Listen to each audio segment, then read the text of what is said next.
The lawyer slid the envelope across the mahogany table. My mother-in-law's face went white. "What is this?" she whispered. I leaned back in my chair and smiled for the first time in months. "Open it, Patricia. You love surprises." Her hands shook as she tore it open, and my husband Mark grabbed her shoulder while his sister Jennifer started reading over her shoulder. Then came the scream. "This can't be legal. Mark, do something." The lawyer adjusted his glasses calmly. "Oh, it's very legal, Mrs. Chun. Your daughter-in-law owns this house. Has for 3 years. You've been living here rent-free as her guest. That ends today." I watched Patricia's legs buckle as Mark caught her before she hit the floor. And I thought about the papers I'd signed 5 years ago without reading. Without questioning. Because I trusted them. That was my biggest mistake. But let me back up. 10 years ago, I met Mark at a hospital fundraiser where he was charming, funny, and told me about his struggling family. How his father had died, leaving his mother with nothing but debt and a house she couldn't afford. I was a cardiac surgeon making $380,000 a year, had grown up poor, worked 3 jobs through medical school and finally made it, so when Mark proposed after 8 months, I said yes. His mother Patricia cried at our wedding, hugged me, called me the daughter she never had, and I believed her. 2 weeks after the wedding, Mark sat me down and said, "Mom's losing the house. The bank's foreclosing next month. She'd be homeless." My heart broke. "How much does she owe?" $340,000, but Sarah, I would never ask you. I'll pay it, I said immediately. She's family now. I paid off Patricia's mortgage and transferred the deed to her name while she sobbed in my arms, thanking me over and over, and I felt like a hero.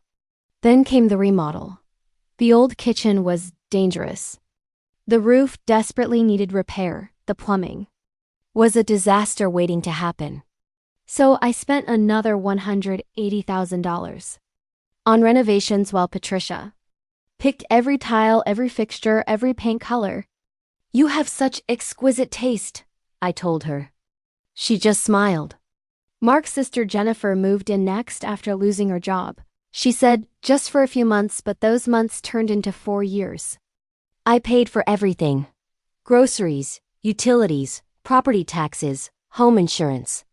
When Patricia's car died, I bought her a new Lexus for $52,000. When Jennifer wanted to start a business, I invested $75,000, though the business never materialized. I worked 70-hour weeks, covered every expense, never complained, because that's what family does, right? Mark didn't work. "I'm managing Mom's affairs," he'd say. "It's a full-time job." I was too tired to argue. Then came the dinner party. It was my birthday, October 14th, and I'd requested one thing, just family, homemade meal, quiet celebration. I got home at 9 p.m. after an emergency triple bypass surgery. Exhausted, covered in dried sweat under my scrubs. And the house was packed with people I didn't know, loud music, expensive catering, an open bar. Patricia grabbed my arm. "There you are. Everyone, the birthday girl is finally here." I looked at Mark. I asked for a quiet dinner. "Mom wanted to do something special," he said, not meeting my eyes. I went upstairs, changed, came back down, tried to smile. Then Jennifer cornered me by the kitchen, wine-drunk and loud. "You know, Sarah, you should really dress better. You're a doctor. You can afford it." I looked down at my simple black dress. "I just came from surgery. That's the problem." "You're always at the hospital. Mark deserves a wife who's actually home." Something in my chest cracked. "I'm at the hospital earning the money that pays for this party, Jennifer." She laughed. "Oh, please, this is Mom's house."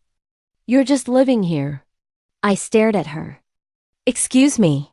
Patricia appeared, touching Jennifer's arm. "Honey, you've had too much wine." But Jennifer wasn't done. "I'm serious. You walk around like you own the place. Newsflash, you don't. This is our family home. Mark brought you into it. You should be grateful." The room had gone quiet. People were watching. Mark stood across the room, saying nothing. Doing nothing. Patricia smiled apologetically at the guests. She's had a long day at work, everyone. You know how stressful doctor life is. Laughter. Sympathetic nods. Like I was the problem. I walked upstairs, locked myself in the bathroom, and cried until my ribs hurt. Then I stopped crying. I washed my face and looked at myself in the mirror, really looked, and saw a woman who'd been played for a fool. I'd given them everything, and they saw me as a walking ATM who should be grateful for their company. That night, I couldn't sleep, so I went to my home office and started going through documents. The mortgage papers. The deed transfer. The renovation contracts. Then I found something interesting, a file Mark had labeled family trust documents. Inside were papers I'd signed 3 years ago. Mark had brought them to me at the hospital during a 20-minute break between surgeries. Just some estate planning stuff, he'd said. The lawyer says we should have everything in order. I'd signed without reading. I was scrubbing in for an emergency procedure, trusted my husband, didn't think twice. Now I read them. Every single word. My blood went cold. The documents established a family trust. Made me the sole trustee and beneficiary. Transferred Patricia's house into the trust. Made Mark and Patricia lifetime residents with 0 ownership rights. The lawyer who drafted them. Not Mark's family lawyer. Mine, the one who handled my father's estate. Mark had somehow gotten my lawyer's information, scheduled the appointment, and brought me papers that protected me completely. Except he'd never actually read them. He'd assumed they gave his mother the house permanently. Assumed they locked me into providing for his family forever. He'd been so arrogant, so certain I'd never question him, that he didn't bother to check. I sat there until sunrise, reading every document twice, then I called my lawyer at 6 a.m. I need to understand exactly what I signed 3 years ago. He walked me through it. The house was mine. Completely. Patricia had no legal claim. Mark had no legal claim. I could ask them to leave anytime. Did my husband know this when he brought me these papers? I asked. I explained it to him in detail. The lawyer said. He seemed frustrated. Kept insisting we revise it to give his mother more protection. I told him that wasn't in your best interest. He signed off anyway. Said you'd want to take care of family. Mark had known. He'd known and counted on me never finding out. I thanked the lawyer and asked him to prepare formal 30-day eviction notices for Patricia and Jennifer. Mark too. For the next month, I was the perfect daughter-in-law. Smiled at breakfast. Paid the bills. Worked my shifts. Asked about Patricia's book club and Jennifer's job search. They suspected nothing. Mark actually seemed relieved that I had gotten over my birthday meltdown. I knew you'd understand, he said. Family is everything. I smiled. You're absolutely right. The eviction notices were delivered by courier on a Tuesday morning while I was at work. My lawyer scheduled a family meeting at his office for that Friday. I told them it was about updating our estate planning. They showed up in good moods. Patricia wore the diamond bracelet I'd bought her for Christmas. Jennifer had gotten her nails done that morning on my credit card, of course. We sat in the conference room. My lawyer opened his briefcase. Mrs. Chun, Mrs. Morrison, and Mr. Chun. We're here today because Dr. Sarah Chun is formally terminating your residency at 2847 Oakwood Drive. Patricia laughed. What does that mean? It means you have 30 days to vacate the property. Mark stood up. This is a joke, right? Sarah, what is this? I looked at him calmly. I signed papers 3 years ago without reading them. That was my biggest mistake. But unlike you, I fixed mine. The lawyer slid the envelope across the table. These are the trust documents you had Dr. Chen sign. The ones you never actually read. Your wife owns the house. You don't. Your mother doesn't. You've been living there as guests. Patricia's face went white as she opened the envelope. What is this? Open it, Patricia. You love surprises, I said. Her hands shook as she read. Mark grabbed her shoulder. Jennifer started reading over her shoulder. Then came the scream. This can't be legal. Mark, do something. Oh, it's very legal, Mrs. Chen, my lawyer said. Your daughter-in-law has been extraordinarily generous, allowing you to live rent-free for 10 years. That generosity ends now. Patricia's voice turned shrill. Sarah, please, this is my home. Where will I go? I don't know, Patricia. Where do people go when they can't afford a house? I asked, maybe you should get a job. Maybe Jennifer should get a job. Maybe Mark should get a job. Mark's face turned red. You can't do this. I'm your husband. And you've spent 10 years treating me like a bank account with legs, I said. Jennifer told me this was your family home, and I should be grateful to live here. So I'm correcting that misunderstanding. This is my home. You're not family. You're evicted. Jennifer started crying. We have nowhere to go. You should have thought of that before you humiliated me at my own birthday party, I said. Before you spent a decade taking everything I worked for and treating me like I was lucky to pay your bills. Patricia turned desperate. The renovations. You can't just kick us out after we made all those improvements.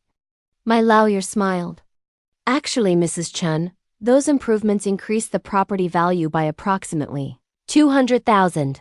Dr. Chen thanks you for your decorating services. I watched them fall apart. Mark begging. Patricia sobbing. Jennifer screaming about how ungrateful I was. I felt nothing but relief. You have 30 days, I said. After that, the sheriff will remove you. Choose wisely. I stood up and walked out. That was 8 months ago. Mark tried to fight the eviction but had no legal ground. We weren't common law married. His name wasn't on the deed, and the trust documents were ironclad. He moved in with his mother and Jennifer into a cramped 2-bedroom apartment across town. Patricia had to sell her Lexus to afford rent. Jennifer got a job at Target. Mark works as a manager at Enterprise Rent-A-Car. I heard through mutual friends that they tell everyone I stole Patricia's house. That I'm a cold-hearted witch who abandoned family. I don't care. I filed for divorce. Kept the house. Got promoted to chief of cardiothoracic surgery. Started dating a kind, successful man who has his own money and doesn't expect me to bankroll his entire family. I redecorated the house, got rid of every tile, every fixture, every paint color Patricia chose. Made it mine. Sometimes I walk through the rooms and remember the woman who signed papers without reading them because she trusted too easily. She was naive. She confused being generous with being a doormat. But she learned. And the beautiful thing about mistakes is that if you survive them, they make you wiser. Patricia, Jennifer, and Mark thought they'd found a lifetime meal ticket. Instead, they found out that kindness has limits, and eventually, people who mistake generosity for weakness learn a very expensive lesson. I signed the papers without reading them. That was my biggest mistake. But fixing it? That was my greatest triumph. If you enjoyed my story, please like and subscribe. Because the best revenge isn't getting even, it's getting free. And I've never been more free in my life.